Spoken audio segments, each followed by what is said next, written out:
Em nome do Pai, do Filho e do Espírito Santo. Amém. A graça de nosso Senhor Jesus Cristo, o amor do Pai, a comunhão do Espírito Santo estejam convosco. Bendito seja Deus que nos reuniu no amor de Cristo.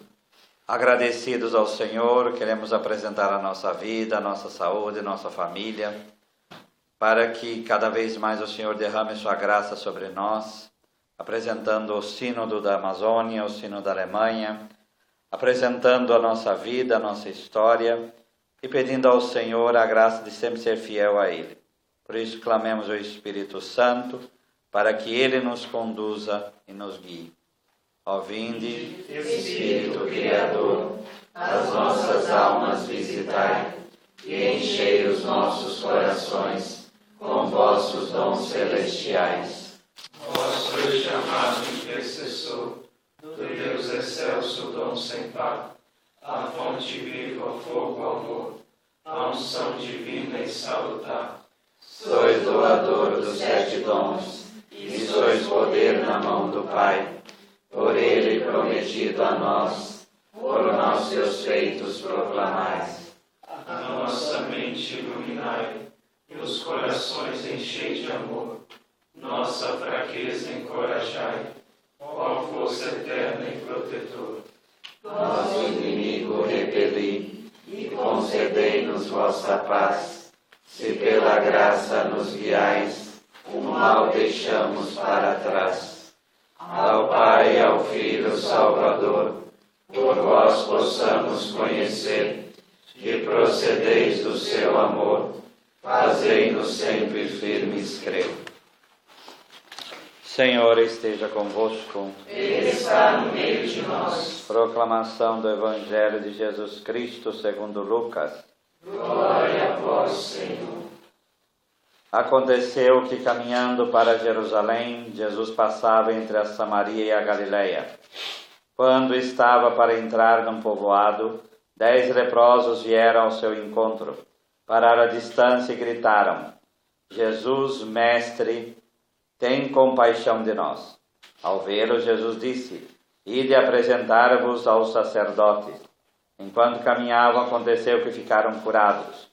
Um deles, ao perceber que estava curado, voltou glorificando a Deus em alta voz.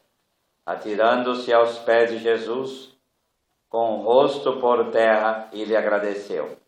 E esse era um samaritano. Então Jesus lhe perguntou: Não foram 10 os curados? E os outros 9 onde estão? Não houve quem voltasse para dar glória a Deus, a não ser esse estrangeiro? E disse-lhes: Levanta-te e vai, tua fé te salvou. Palavra da salvação. Glória a vós, Senhor.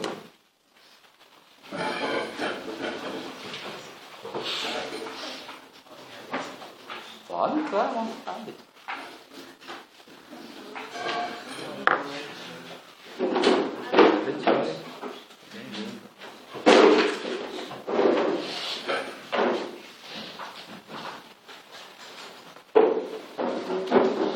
Antes de qualquer coisa, a gente vai trabalhar essa coisa da própria lepra, né?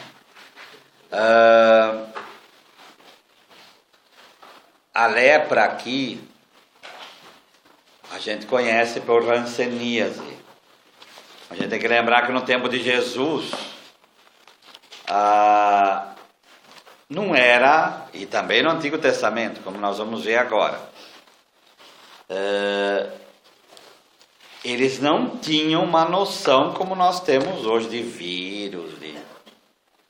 Então, muitas vezes sobre o nome de lepra, que é obviamente uma doença grave, contagiosa, de pele, que impede a participação no culto e na vida ordinária. Mas também pode ser outras doenças de pele que eles enquadravam no mesmo sistema. Inclusive tem lepra de casa também. O mofo era considerado uma lepra da casa. E aí até podia destruir aquela casa se não tivesse cura, entre aspas, obviamente. Tá? Mas a lepra no final da história, ela vira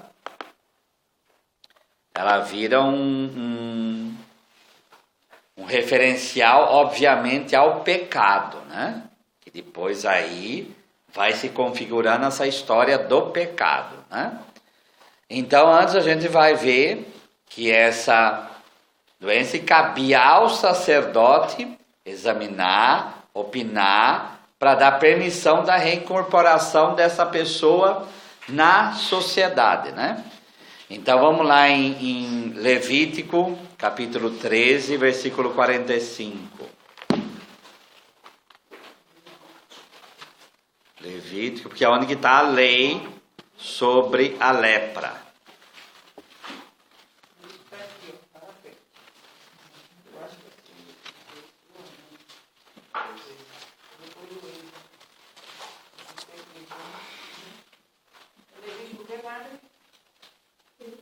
Treze, versículo 45.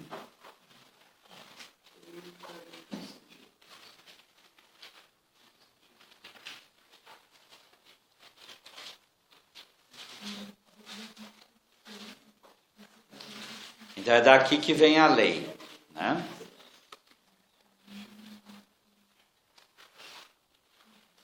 O leproso, portador dessa enfermidade, trará suas vestes rasgadas e seus cabelos desgrenhados, cobrirá o bigode e clamará: impuro, impuro, enquanto durar a sua enfermidade. Ficará impuro e, estando impuro, morará à parte.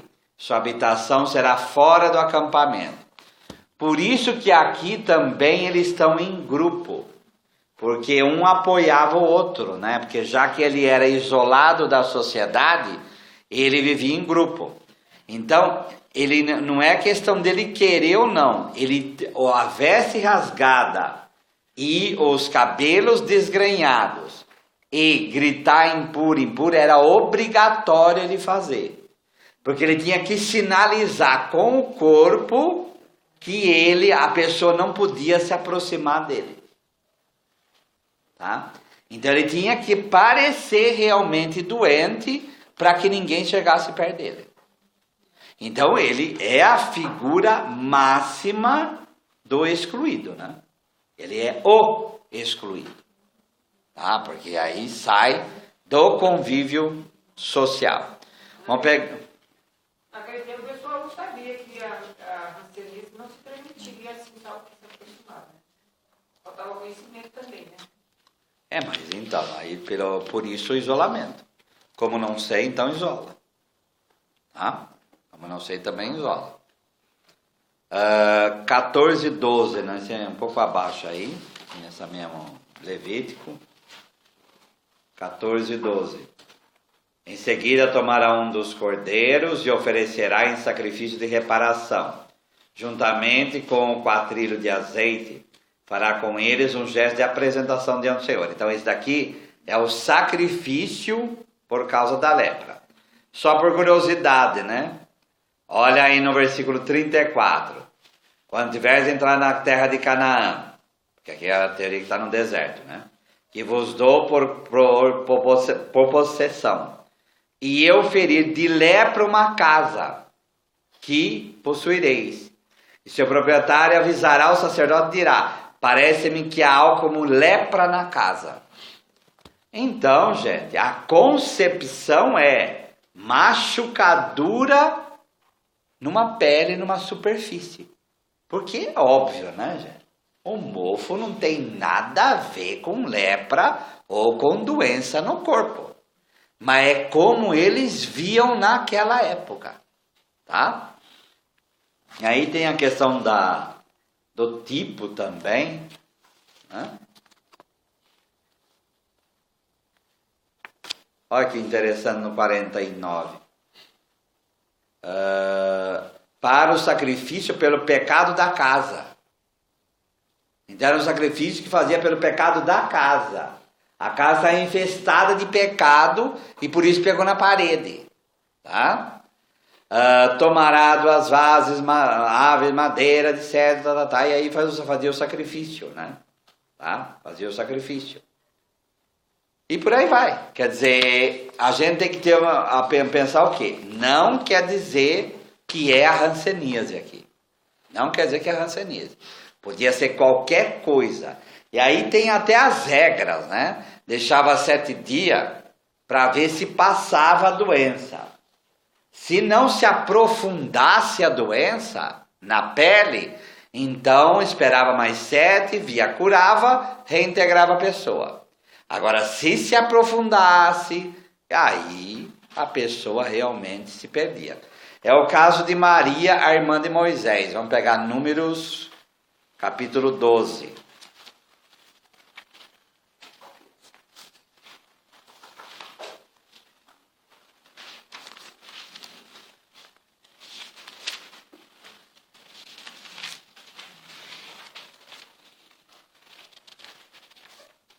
Números capítulo 12, versículo 9.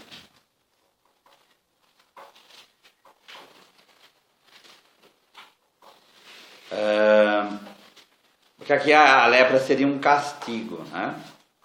Por causa da inveja que acontece no coração deles, né? E aí vem, a ira do Senhor se inflamou contra eles, e retirou-se, e a nuvem deixou a tenda. E Maria tornou-se leprosa, branca como a neve. Se a gente pensar no que é a candidíase, é a mesma coisa. Então pode ser que eles viam uma doença de pele assim, já pensava também que era a lepra, né? Tá? Arão voltou-se para ela e ela estava leprosa. Disse Arão a Moisés: ai, meu Senhor, não queiras que afligir a culpa do pecado que tivemos a loucura de cometer, e do qual nós somos culpados. Peço-te, não seja ela como um aborto, cuja carne já está meio consumida ao sair do seio de sua mãe. Quer dizer o quê? Que essa doença também expunha ferida, né? Também expunha ferida. Quer dizer, não dá para determinar. Tem autores, uma vez uma professora minha falou de Bíblia, que pode ser até uma doença que nem existe mais hoje. Porque a doença também, tem doença que tem ciclos, né? Pode ser que seja uma doença que nem tem mais hoje, que só existia naquele tempo. Então a gente realmente não dá para saber. Dá para saber que é algo na pele e que podia também tomar vários tipos de forma. Tá? Vocês veem, ó, pode ser branca como a neve, mas daqui a pouco a pele dela se tornou como aborto. O que é aborto? Acho que é o quê? Descama e aí fica a carne viva, né? No mínimo ela ficou em carne viva. E aí o desespero aqui de Arão, né? Moisés chamou o Senhor, ó Deus, e se ele digno de dar-lhe a cura que eu suplico. Disse então o Senhor a Moisés: e se seu pai lhe cuspisse no rosto, não ficaria ela envergonhada por 7 dias? Seja, portanto, segregada 7 dias fora do acampamento, e depois seja admitida novamente. Maria foi segregada é colocada para fora, tá? Durante 7 dias fora do acampamento. O povo não partiu antes do seu retorno. Depois o povo partiu de Hazerote e foi acampar no deserto de Farã. Tá? Então, para a gente imaginar o que seria essa doença, né? Outro versículo, vamos pegar Êxodo 4:6, que é caracterizada pela brancura, né?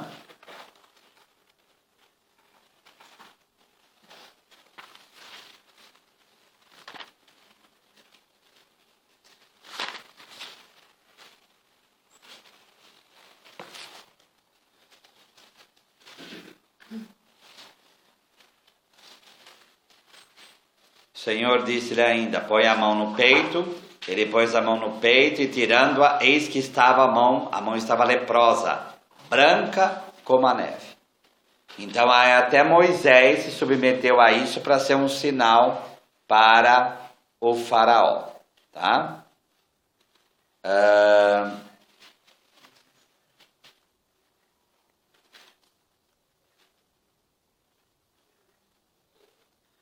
Vamos pegar uma paralela, vamos pegar lá em Mateus.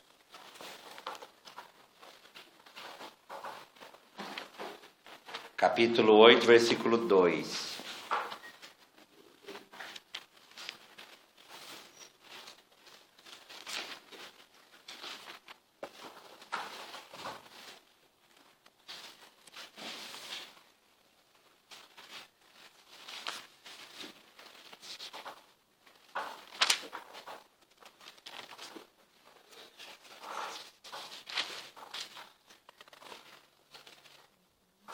Bom, vamos no 1, né? Ao descer da montanha, seguindo uma multidão numerosos, quando de repente um leproso se aproximou e se prostrou diante dele, dizendo: Senhor, se queres, tenho o poder de purificar-me. Quer dizer, a palavra aqui, gente, não é cura. Reparam? Tá? Quer dizer, aquela coisa de purificação. O que a gente lembra de purificar? Pecado. Por isso o vínculo da lepra com o pecado. Eles também pensavam que era pecado deles. Então, mas olha Maria. Né? Olha Maria. Quer dizer, o vínculo é, eu cometi algo e aí veio esse tipo de doença. Tá? No caso de Jorge, não precisa ir lá, que ele raspava com a telha as feridas. Não é à toa que os amigos falam, você pecou. Porque esse era o raciocínio. Esse era o raciocínio. Alguma coisa, e aí a briga do livro inteiro, né? A briga do livro inteiro é essa, eu não fiz, os amigos, você fez, eu não fiz, você fez. E aí fica a briga até o capítulo 38, quando Deus fala, não é isso, né? Ainda reprime os amigos de Jó. Ele estendeu a mão e tocando disse, quer dizer, eu quero ser purificado. Então, diferente do grupo de leprosos, Jesus não se aproxima e só fala, vai ao sacerdote. Aqui, Jesus não obedece à lei. Ele simplesmente toca no leproso. E o bonito dessa história é o quê? Deus tocou no leproso. Deus tocou no leproso. Então, o processo todo de manter fora, aqui termina. Tá? Com Jesus termina isso. Certo? Dá para ver e entender o seguinte, os grandes de Israel, os poderosos de Israel, pegaram toda essa lei de Deus e colocaram sobre o povo como criminalista, social e vários outros tipos de lei. Isso deve ter, para aquele povo, deve ter colocado o povo contra Deus e o povo tinha uma outra visão de Deus nesse sentido também, né? Porque eles achavam que essas leis eram muito pesadas para a população. Então começaram a botar o povo contra Deus. Porque aí vira fardo, né? E o nome da lei era jugo. Tá? O mesmo peso que se colocava nas costas de um boi para carregar. Né? Porque se qualquer coisa que se cometesse no convívio social, dentro da sociedade, eram praticamente punidos pela lei que eles colocavam que era de Deus. Sim. Vamos lá. Jesus lhe disse, cuidado, não digas nada a ninguém. Bom, ele ficou livre da lepra, mostra-te ao sacerdote e apresenta a oferta prescrita por Moisés, para que sirva de prova. Tá? Mas mesmo assim, conforme você está falando, quer dizer, mesmo assim Jesus mandava cumprir a lei. Tá? Porque ainda não tinha chegado à plenitude também. Mas dentro, eu estava vendo que você pode ver que Jesus também foi afetado por isso. Ele era judeu, né?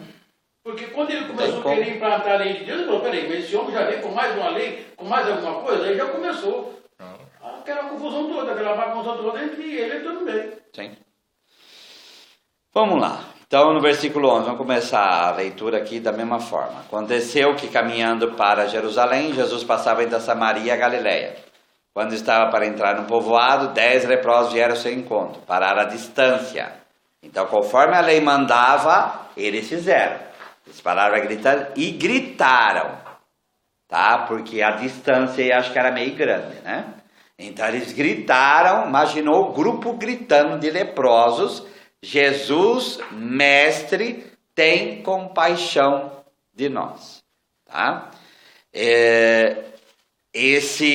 Então é interessante também que reconhecem Jesus como um mestre, tá?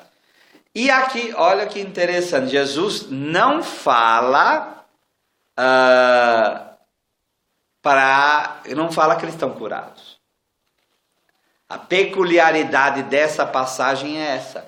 Diferente da de Mateus, que fala cura para depois mandar, aqui não. Aqui, Jesus simplesmente manda eles irem ao sacerdote, mas sem dizer se eles estão curados ou não. Mas aqui então tem já vamos dizer, uma vantagem, né?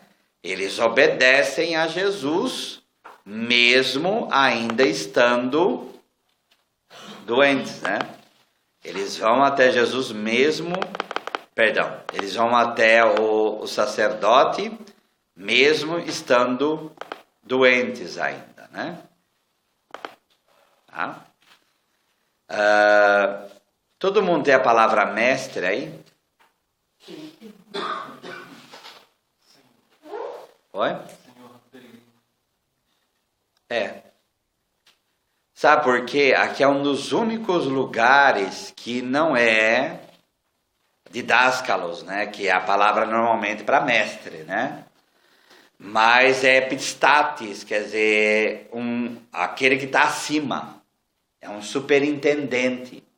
Aquele que manda. Por isso que acho que a Peregrino coloca Senhor, né? Por causa disso, é o único lugar que não é a palavra como é normalmente didáscalos, que é mestre mesmo, né? Tá? E nos mostra também que essa obediência a Jesus nos leva à cura. Tem.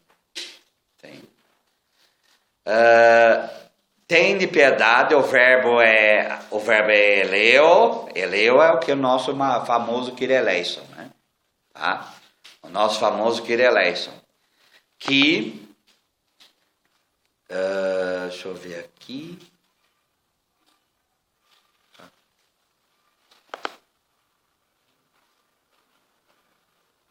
Então, é interessante, só abrindo um parênteses aqui, esse Senhor tem de piedade de nós, está um monte de lugar na Bíblia, né?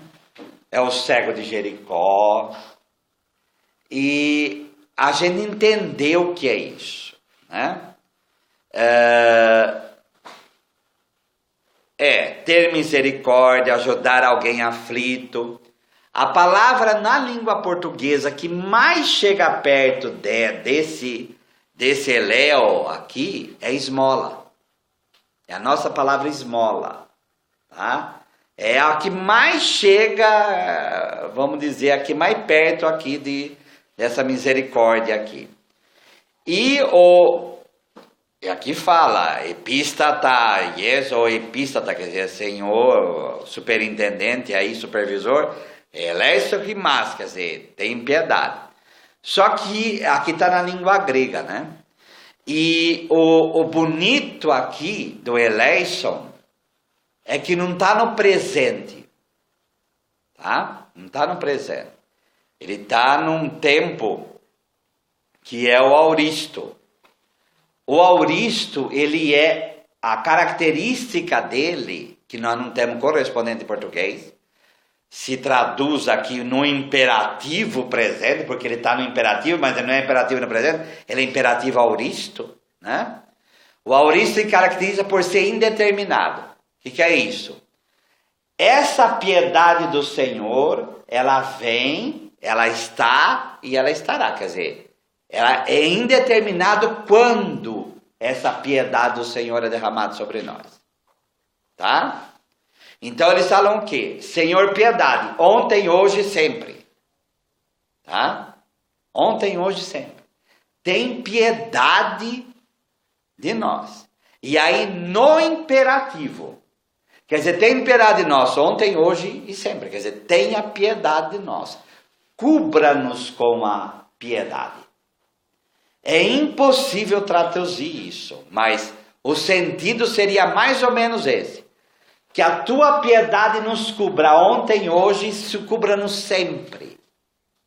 Tá? E pedimos com insistência, que aí é a figura do imperativo. Certo? Então é algo que é uma coisa muito mais extensiva do que tem de piedade de nós. Tá? Tem piedade de nós. Certo?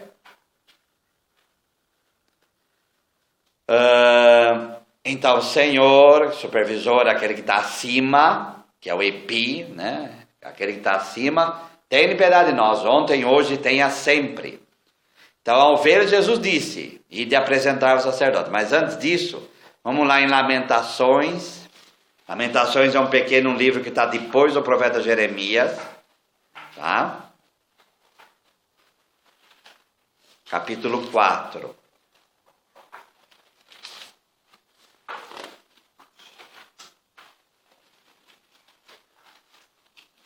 Versículo 15. Então, essa coisa da distância, aqui está o grito do leproso. Tá? O grito do leproso.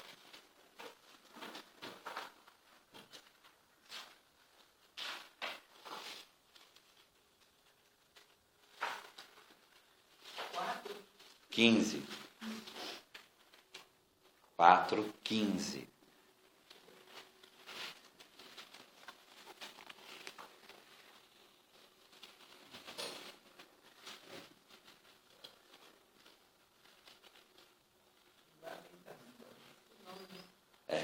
É porque é um livro, aqui se aplica a Jerusalém e ao povo de Jerusalém.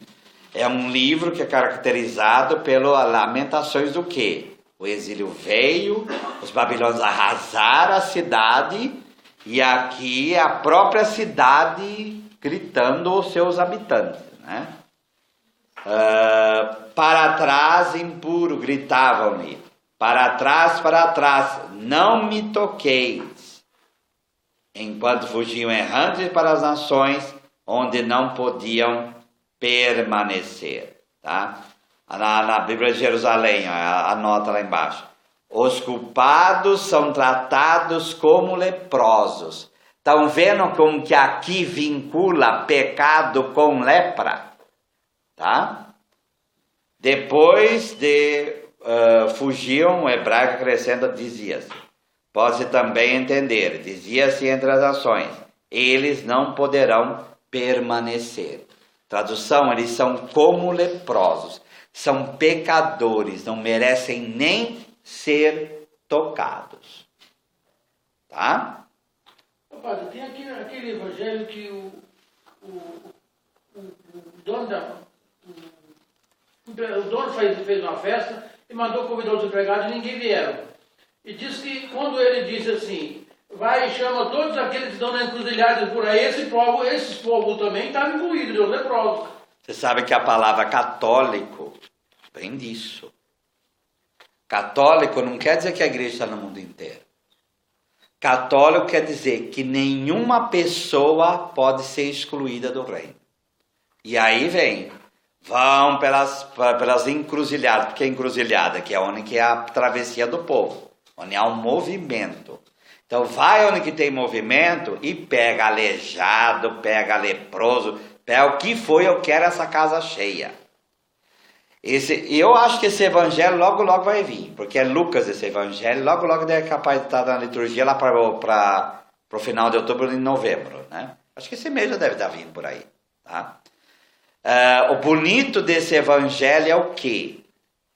Não é tanto ir para os lugares pegar aleijado, também. O mais importante, que às vezes a gente esquece, a gente fica no evangelho da porta estreita e fica lá fechado, né? Deus quer a casa cheia. Ele foi atrás dos excluídos, né? Deus quer a casa... Bem-aventurados os pobres. Bem-aventurados os pobres. Parábola da ovelha também, bem isso, né? Sim. 99 vai atrás daquela. Sim. Tá? Então, ao ver, Jesus disse de apresentar o sacerdote, conforme está escrito lá na lei, tá? Enquanto caminhava, aconteceu que ficaram curados. Um deles, ao perceber que estava curado, voltou glorificando a Deus em alta voz. Atirou-se aos pés de Jesus com o rosto por terra e lhe agradeceu. Uma particularidade desse pedaço aqui. Jesus, nos evangelhos, ele nunca é qualificado como sacerdote. Nunca. Tá? Na carta aos Hebreus, aí vai ter uma teoria para falar que Jesus é sacerdote. A carta inteira é dedicada para isso. Mas tem 2 lugares em que dá a visão de que Jesus era reconhecido como sacerdote. E aqui é uma. Aqui é uma. Tá? Então, ele cai aos pés de Jesus como se fosse um sacerdote. Tá? Como se fosse um sacerdote. A outra, vamos lá acho que no próprio final de Lucas já dá para pegar isso. Pegar lá no final do Evangelho. Impressionante, padre. Esse samaritano aqui, ele tem quase a mesma imagem do outro, né? Por quê? Porque os outros, pelo que ele diz aqui, os outros já eram de Israel mesmo.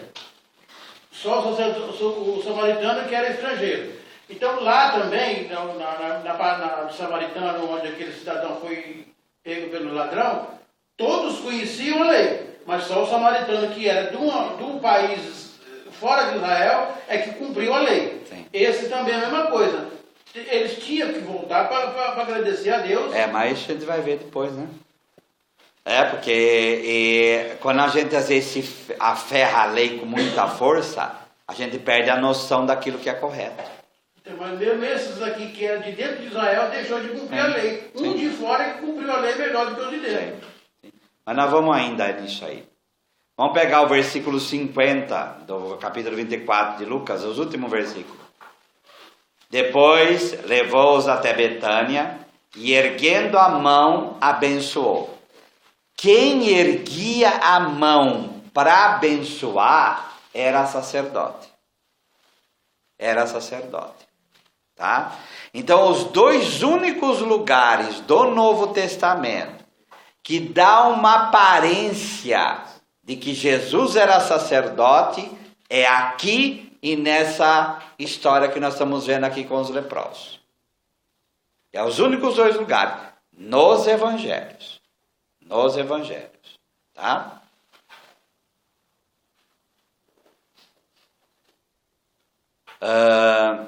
Atirou-se aos pés de Jesus com o rosto por terra e lhe agradeceu.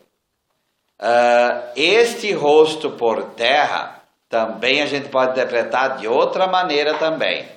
O que é esse rosto por terra? Como que a gente faz? O verbo grego para falar adoração, no nosso caso, a raiz latina adora é ad, que é para, os, que é boca, é virar a boca para Deus, quer dizer, isso é adorar. No grego é prosconusen, quer dizer, é se dobrar. Então, esse gesto aqui com o rosto por terra pode ser reconhecido como um processo de adoração ao Senhor, reconhecendo Jesus como Deus. Tá? Como então, Deus. As origens, né? Ele voltou lá do primeiro do sopro de Deus. Né? Sim. Sim. Vamos pegar Salmo 31, versículo 22.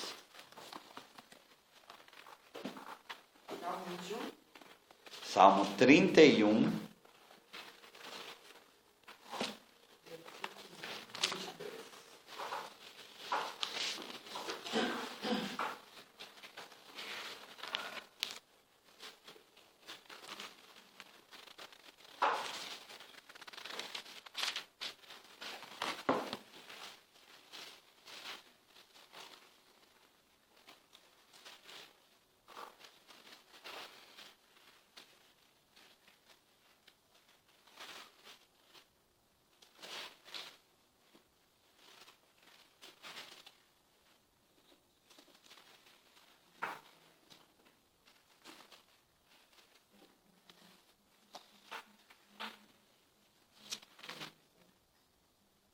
Só que é uma súplica na provação.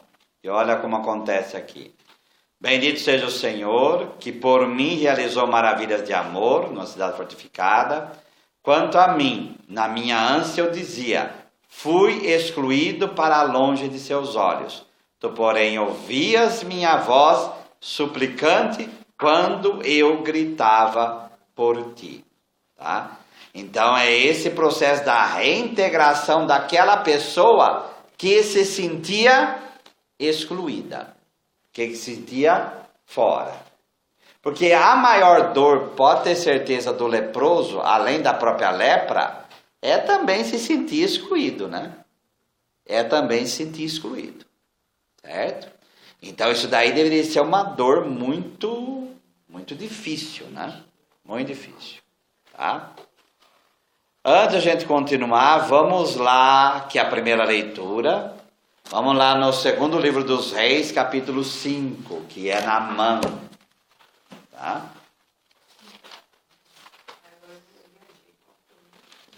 Segunda Reis, capítulo 5.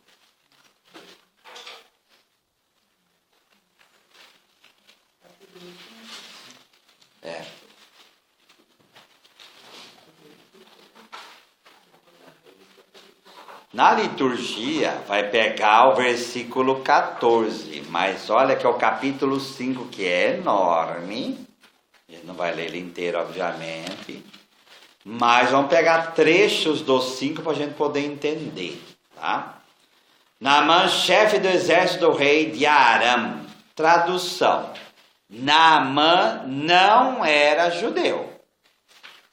Era fora. Tá? E ele era chefe de exército. Tradução, ele era um militar de patente. Tá? Gozava de grande consideração e prestígio junto do seu senhor. Tradução, era rico também. Pois fora, por meio dele, que o Senhor concedera a vitória aos arameus. Mas esse valente homem era leproso. Tá?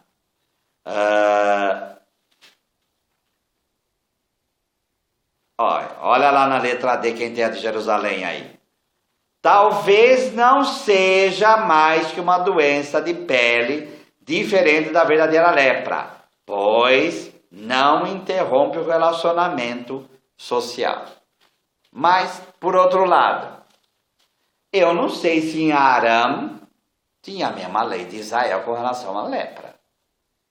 Tá? Tem isso que a gente pode pensar também, né? Vai saber.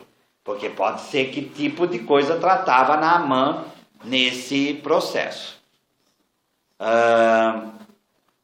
Então eles tinham levado uma moça, que era empregada, disse ela a sua patroa, no versículo 3. Bastaria meu amo se apresentar ao profeta de Samaria e ele livraria da lepra. Naamã foi se informar o seu senhor. A moça que veio da terra de Israel falou isso. O rei de Aram respondeu, vai que eu enviarei uma carta ao rei de Israel. Gente, é a mesma coisa que os Estados Unidos mandasse uma carta para o Uruguai, por exemplo. Então, aqui o Aram era um pouco bem mais importante do que Israel. Tá? No versículo 6, ao mesmo tempo que essa carta te chega às mãos, envio-te o meu servo Naamã para que o cure da lepra. Ao ler a carta, o rei de Israel rasgou suas vestes e disse, acaso sou um Deus que possa dar morte e a vida, para que me mande um homem para que eu curá-lo da lepra? Vê-se bem que ele anda buscando pretexto contra mim. O rei já pensou que estava armando contra ele, que já estava montando alguma coisa, né?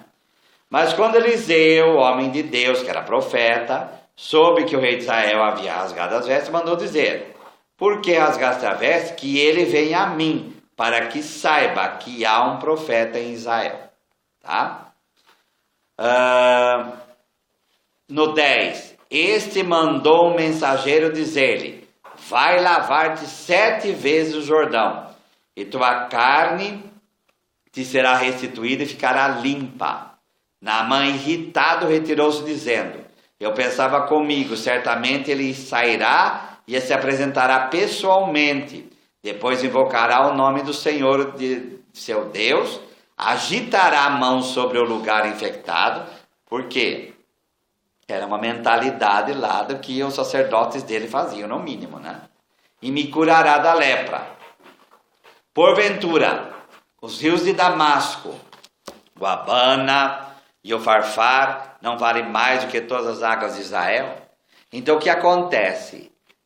Eliseu manda um recado, ele não vai.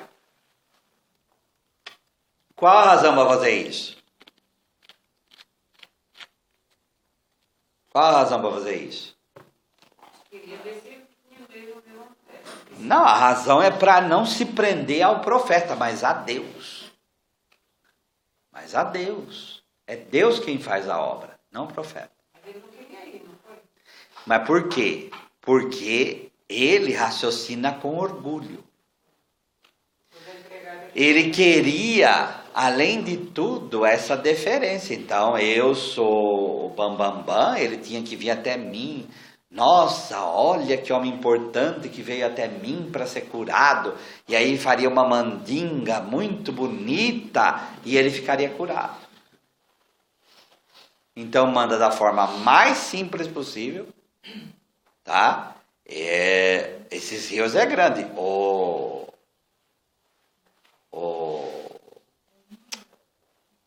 O Jordão é como esse rio aqui do lado.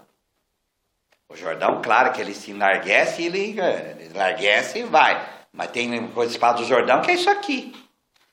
É isso aqui. Agora imaginou, o homem sai numa capital, vai para um povoado desse, pensa que vai ser bem recebido, é mandado um recado para ele. É aquela história, quem é que ele pensa para mandar um recado para mim?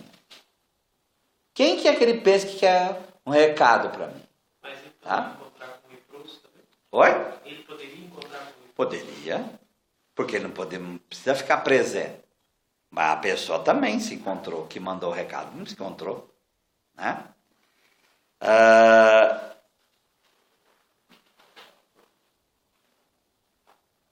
No versículo, vamos lá no... Eu estou tentando resumir aqui, né? No 15. Bom, vamos no antes, que é o que eu quero que mas seus servos, no 13 mesmo. Aproximando de si, disseram: meu pai, mesmo que o profeta te houvesse ordenado algo difícil, não teria aceito, porque tem gente que gosta de coisa difícil, né? Porque eles pensam que quanto mais difícil, mais a cura vem, né? Quanto mais agora ele te disse, lava-te e ficará purificado. Aí ele se convenceu, acho que abaixou a raiva, né? Desceu, pois, e mergulhou 7 vezes o Jordão, conforme a ordem do homem de Deus. Sua carne tornou-se como uma de uma criança e ele estava purificado. Ele voltou à casa do homem de Deus, com o seu séquito entrou, apresentou-se diante dele e disse: agora sei que há Deus em toda a terra, e a não ser em Israel. Por favor, quer dizer, houve uma conversão aqui. Então compara com o que Jesus vai fazer depois lá com o leproso. Então, a gente não esquecer disso. Por favor, aceite esse presente do teu servo. Mas Eliseu replicou: tão certo como vive o Senhor, a quem sirvo, nada aceitarei. Tá? Por quê? Porque ele, para não dar aquela visão de troca. Tá? E aí tem toda a recusa, mas olha lá no versículo 20 o que acontece. Tá? No 19 vai em paz, quer dizer, shalom, né? E Naamã caminhou certa distância. Giese, nunca põe esse nome em alguém, viu? Servo de Eliseu, vocês vão ver por quê, não é pelo nome em si.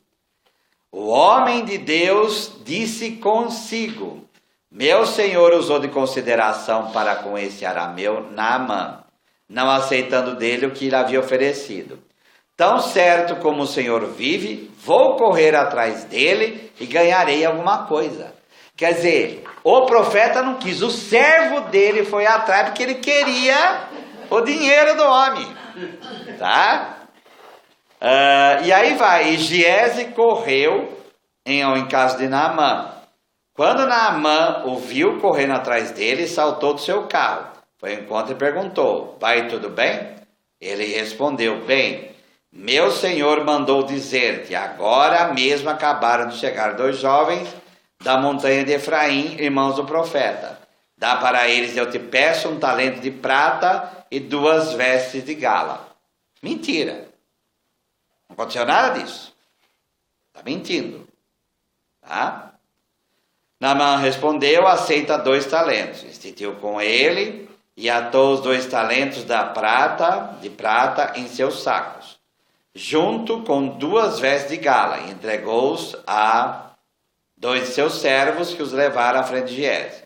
Quando chegou ao fel, Giese tomou os objetos de suas mãos e guardou em casa. Depois de despedidos, os homens se retiraram. A seguir veio apresentar-se a seu senhor. Eliseu lhe perguntou: de onde vem, Giese? Que é profeta, né? Teu servo não vem de lugar nenhum. Mentira. Respondeu. Mas Eliseu disse: acaso meu espírito não estava presente quando alguém saltou do seu carro ao seu encontro? Porque aí viu, né? Agora que recebeste o dinheiro, podes comprar com ele jardins, olivais e vinhas, ovelhas, bois, servos e servas, para ver o tamanho do dinheiro que ele ganhou. Mas a lepra de Naamã se apegará a ti e a tua posteridade para sempre. E Giese saiu da sua presença branco como a neve por causa da sua lepra. Tá? Para ver o quê? De novo o vínculo da lepra com o pecado. Com o pecado. Tá? Então, você quer o dinheiro do homem? Vai receber tudo agora. Inclusive a lepra. Inclusive a lepra. Tá? Vamos voltar lá no nosso Lucas. Mas ele achou que a lepra só ia ficar no Rio Jordão, não voltava, né?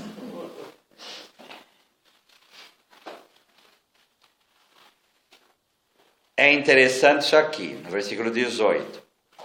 Bom, não foram 10 os curados. E lá embaixo no 19, tua fé te salvou. Por que a fé dele salvou? Então ele foi curado. Só que os outros 9, pode ser que não encontraram a salvação, né? O que é encontrar a salvação? Reconhecer Jesus como Senhor. Mas é essa outra expressãozinha, não sei como que está na Bíblia de vocês aí no 18. Não houve quem voltasse para dar glória a Deus?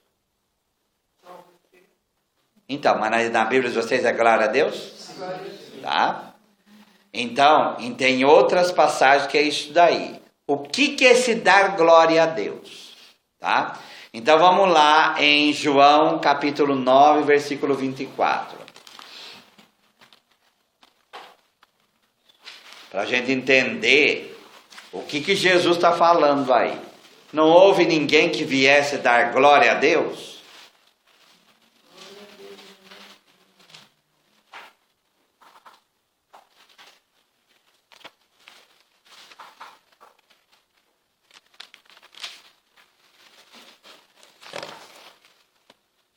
Nove,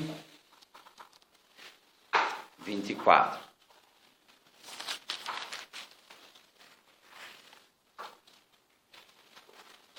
O que está acontecendo aqui? O cego de nascença é curado, ele não sabe quem é, mas é Jesus. Ele sabe quem é Jesus, e aí ele vai falando: o homem me curou, o profeta me curou. E a sinagoga chama e fala: escuta o que você está falando, né? Aí eles chamaram então a segunda vez o homem que fora cego. Ele disse: dá glória a Deus, sabemos que esse homem é pecador. Esse homem é Jesus. O que é esse dá glória a Deus aqui? Na Bíblia aqui, fórmula bíblica para jurar alguém a falar a verdade. Então o que é dar glória a Deus? É a verdade que honra a Deus. É verdadeiramente, é que nem isso, se falasse, eu juro, tá? É algo assim. Então, o dar glória a Deus é o reconhecimento da verdade. E o reconhecimento da verdade em Lucas lá o que é? Reconhecer que Jesus é Deus. Reconhecer que é Ele que curou. Tá?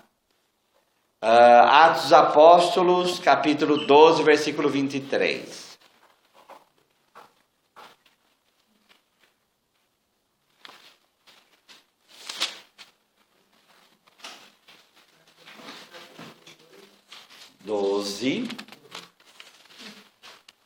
Versículo 23.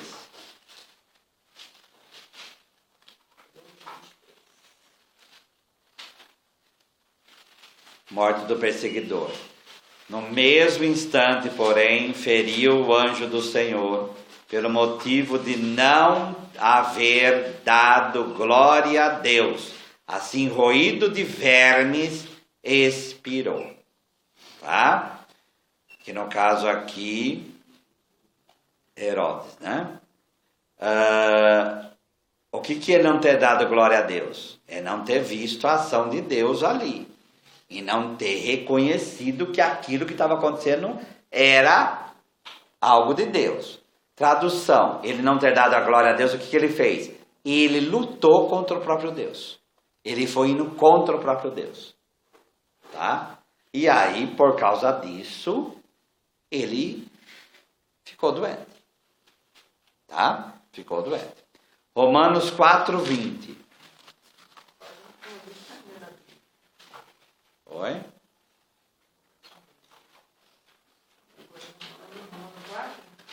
Capítulo 4, versículo 20.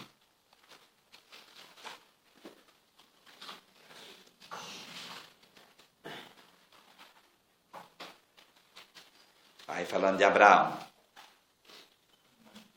Ante a promessa de Deus, ele não deixou abalar pela desconfiança, mas se fortaleceu na fé, dando glória a Deus. Tá? Quer dizer, uma pessoa como Abraão, ele não se abalou, ele se firmou na fé e ele deu glória a Deus. Tá? O último, Apocalipse 11:13. Aqui está todos os glória a Deus da...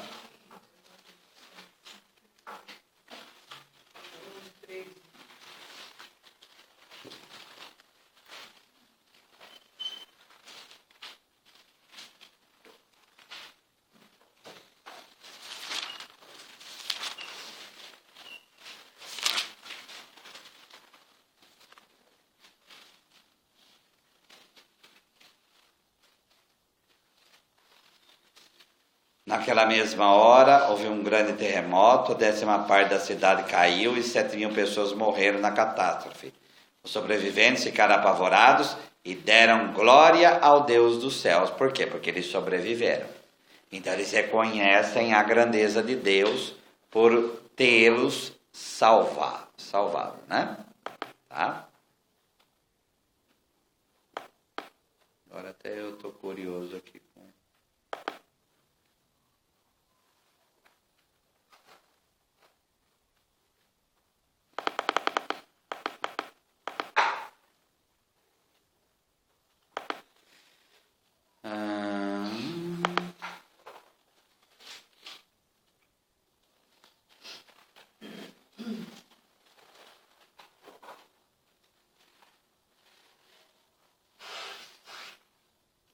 Nascimento de Jesus.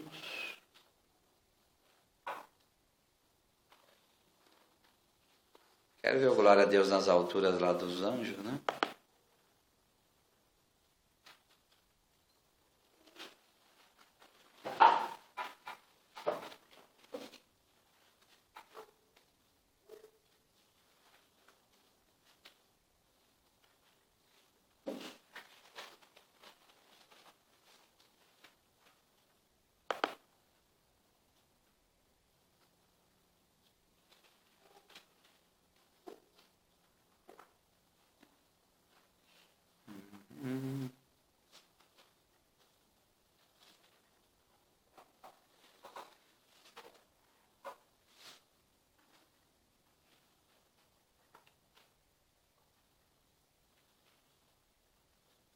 Que interessante.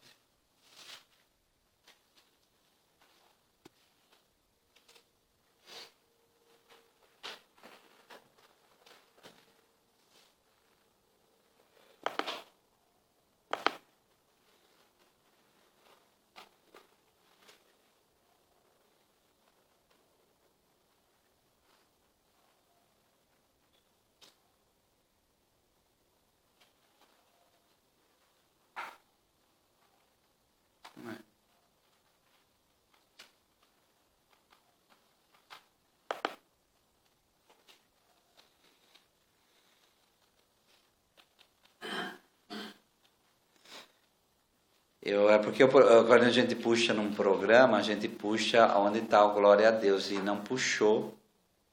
Porque porque é glorificar, né? Tá certo. Glória nas alturas, Deus. Então, Deus seja glorificado nas alturas, por isso que não puxou, mas tudo bem. Vamos lá voltar então. A última coisa. O Senhor, então tua fé te salvou. Vamos pegar 8:48. Lucas 8:48. Vamos ver outro.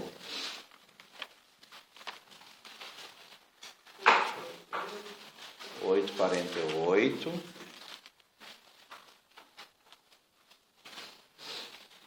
Então a cura da hemorroíça, tá? A mulher, aí no 47, vendo ocultar, veio tremendo, cair aos pés, declarou, dizendo, diante de todos que com razão tocara, e como ficara instantaneamente curada. Ele disse, minha filha, tua fé te salvou, vai em paz. 18:41, vamos lá no 18:41.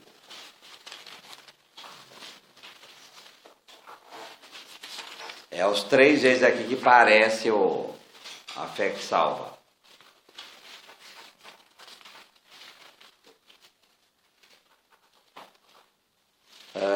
Como estivesse perto, viu a cidade, chorou, dizendo, não é esse não.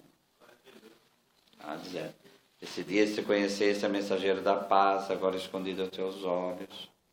Acho que aqui aconteceu algum problema na hora da transcrição. Sim. Tem alguém para mim então? Jesus disse, vê a tua fé te salvou. Então, no cego, né? Vê a tua fé salvou. Então a fé salva, que quer dizer o quê? Primeiro lá foram curados, mas quando ele volta e glorifica a Deus, dá glória a Deus, reconhece, testifica que foi obra de Deus o que aconteceu através de Jesus. Reconhece, como foi dito, que Jesus é o Senhor, tá? Aí não é mais uma fé que curou, mas uma fé que salvou. Por quê? Porque reconhecer Jesus como canal da cura, nesse agradecimento, é a melhor coisa aí para salvar alguém, tá? Para salvar alguém. Porque não, os outros, aquilo que nós dissemos, os outros 9, a gente não sabe o que aconteceu, tá? Porque pode ser que tenham ido para o sacerdote e depois reconhecido, mas o que Jesus quer não é a cura. O que Jesus quer é o reconhecimento dele como Deus, tá? Isso é o mais importante, tá?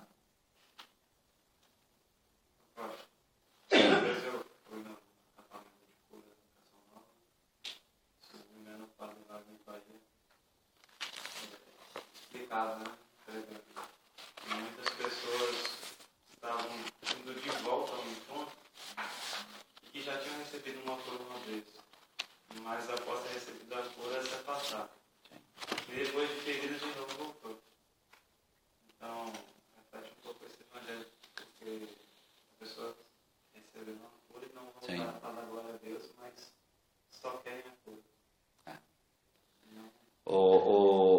verbo grego para agradecer é um verbo que a gente não tem na língua portuguesa, mas tem de outra maneira. É eucaristo, que vai dar o verbo vai dar o sacramento, chama Eucaristia. Então, essa ação de graça, esse reconhecimento é o principal. Porque não adianta ter só a cura. A cura tem que me levar ao reconhecimento de que Deus é Deus. Hoje eu vi Tá? falando uma coisa muito parecida com o que ele falou agora. Ele estava orando pelas pessoas que estão feridas, porque estavam caminhando e aí houve uma investida do demônio, como ele fala, claro isso, né? E aí aconteceu uma coisa na família, com o filho engravidou uma menina a filha engravidou, e aí a pessoa, a mãe ou o pai fica magoado com Deus, direto com Deus. É bem parecido isso. Tem. E a gente fraqueja com facilidade. Com relação ao número aqui, 10 e 1, tá? É sempre o número de Deus, né? Tá? Mas o 1 é Deus, né? Quer dizer, então é reconhecer realmente como Deus, né? Tá? A obra da cura foi de Deus. A gente não pode falar também que a cura dos outros 9 não veio de Deus, viu, Gé? Não pode falar isso. Foi Deus que curou. Porque Deus, a infinita bondade dele, ele faz o bem a nós, mesmo que a gente também não tenha esse reconhecimento todo, né? A gente não vê nada em troca. Né? Tá? Porque Deus é Pai, né? Tá? Dentro daquela pesquisa que o bispo está pedindo aí de coisas, já pegamos algumas pessoas assim, que elas respondem o seguinte: o que elas acham que tem que melhorar dentro da Igreja Católica, esse grupo de tititi parar com isso, e outra coisa, esses cargos que ninguém larga mais. Então, veja bem, a gente que se diz inflamado pelo Espírito, inflamado pela Igreja, dentro da igreja está acontecendo isso, você acha que esse povo vai querer uma informação dessa? Olha, para ser sincero, eu gosto muito daquele ditado do povo: desculpa, delegado é muleta. Porque a gente, como padre, a gente escuta muita coisa. E ainda mais que eu não estou em paróquia, a gente escuta mais coisa ainda. Quando a pessoa não quer, ela vai arranjar desculpa. Sabe? Ela vai arranjar desculpa. E o que não falta é desculpa. Eu vou falar a verdade, que daria para escrever um livro do tamanho de uma lista telefônica. Sabe? Porque sempre vai ter. E é aquela coisa, se não é uma coisa é outra, se não é uma coisa é outra, se não é uma coisa é outra. Não é muito, não precisa, a gente faz essas pesquisas, tudo bem, é bom, também a pessoa tem que falar alguma coisa, né? Mas todo mundo tem parente com problema, né? Todo mundo sabe aqui porque os parentes não vão na missa, né? Porque os parentes não vão à igreja. É por causa disso? Por que vocês acham que não vai? Tá? Exatamente isso. É como os países da Europa, tá?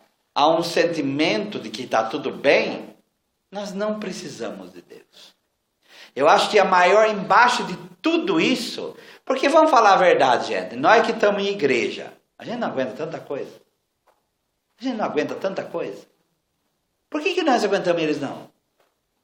Tá? É igual aquele ditado, né? Às vezes você não engole sapo, como diz aquele ditado antigo. Você não engole sapo, você engole a lagoa inteira. Sim. Mas a gente engole, por quê? Porque a gente vê o bem maior, que é Deus. E as pessoas muitas vezes estão agindo hoje o quê? Deus não é importante na minha vida. O resumo de tudo é esse. O resumo dos 9 é: eu não vejo Deus nisso que aconteceu. Eu vou lá cumprir a lei e pronto. Olha do destaque. Tá? É isso daí. Na raiz, eu acho que da 99%, claro que tem pessoa que foi machucada, pessoa que foi perseguida, pessoa que foi abusada, tem um monte de coisa assim também. Mas para mim, 99% é: não quero saber. Se quando for precisar eu vou lá receber uma bênção, eu vou lá abençoar a chave do meu carro, eu vou lá receber a bênção da garganta, reze por mim, vai na missa por mim, mas 99% é isso daí. Eu não preciso de Deus dessa forma. Porque, pai, mas se uma pessoa estiver pensando desse jeito, ele pode esquecer que ele não vai encontrar com Deus nunca. Porque até na oração, quando você vai para a oração, você vai ouvir de Deus o que você não quer. Sim. É sempre assim. Mas é um comodismo. É um comodismo. Porque quando a gente ouve aquilo que a gente quer, aquilo que nos agrada, Sim. tem algo errado. Sim. Mas a pessoa hoje está na porta larga, né? Tá? Tudo bem, gente? Vamos pegar o Salmo, versículo 145. Nós vamos ouvir de tudo, que a gente vai poder imaginar. Mas, ó, vocês vão ouvir, mas escuta o que eu estou falando, tá? Vocês vão ver que muitas vezes é isso daí. É uma desculpa que é usada para outras coisas, tá?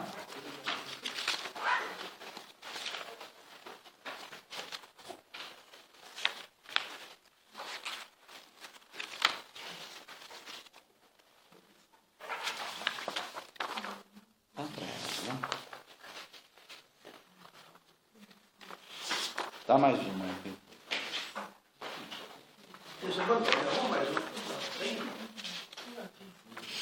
Minha já tá. Vamos lá?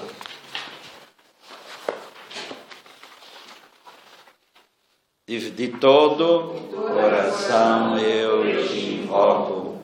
Ouve-me, Senhor. Observo os teus decretos. Clamo a ti, salva-me, e guardarei os teus testemunhos.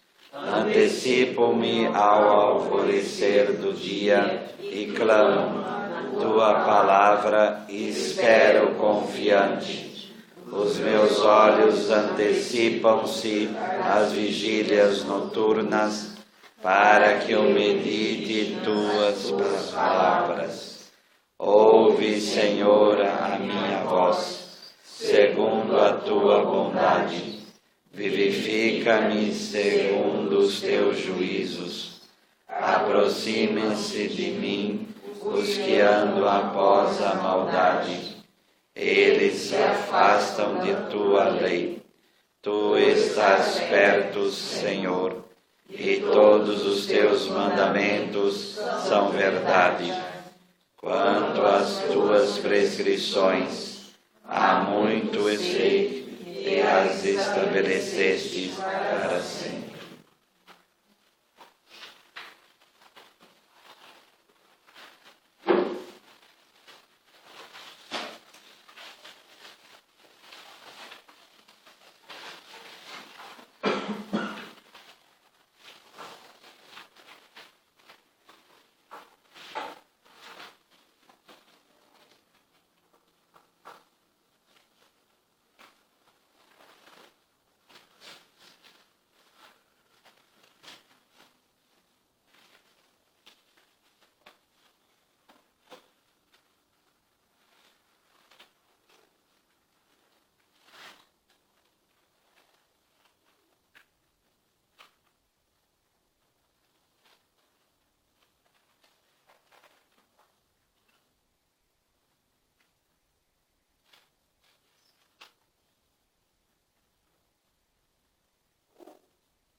Glória ao Pai, ao Filho e ao Espírito Santo.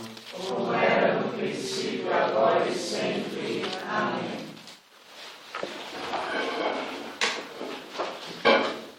rezando a oração do agradecimento, rezemos ela que o Senhor nos ensinou. Pai nosso que estais nos céus, santificado seja o vosso nome. Venha a nós o vosso reino. Seja feita a vossa vontade, assim na terra como no céu. O pão nosso de cada dia nos dai hoje. Perdoai-nos as nossas ofensas, assim como nós perdoamos a quem nos tem ofendido. E não nos deixeis cair em tentação, mas livrai-nos do mal.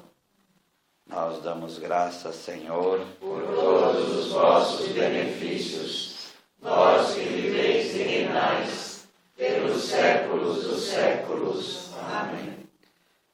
Nossa Senhora Divina Revelação, rogai por nós.